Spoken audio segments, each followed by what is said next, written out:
Mastering time. Using at for specific moments. Hello, language learners. Today, we're going to talk about a very crucial topic in English grammar: prepositions of time. Specifically, we're focusing on the preposition at and its usage to denote specific points in time. So, if you have ever wondered when to use at while talking about time, you are at the right place. Let's dive in.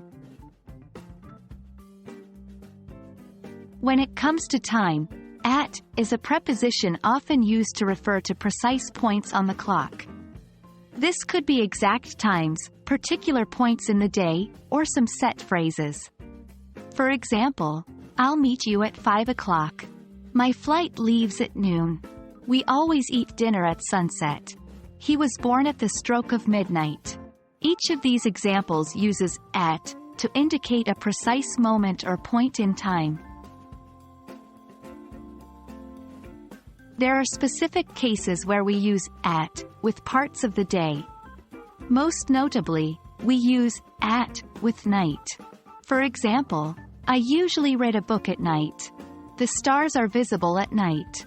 However, when it comes to morning, afternoon, and evening, we tend to use in.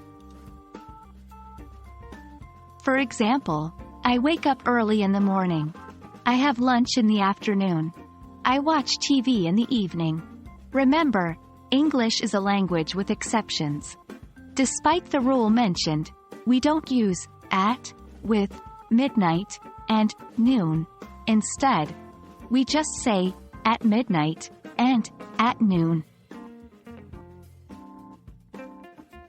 Lastly, there are a few common phrases where we use at to denote time. At the same time, at the moment, at present. For example, they arrived at the same time. I am busy at the moment. He is not here at present.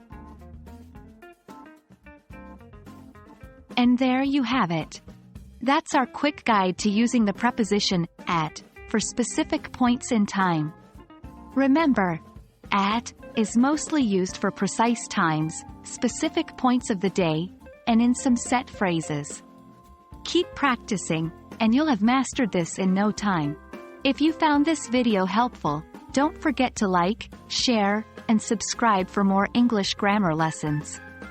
Happy learning, and see you next time.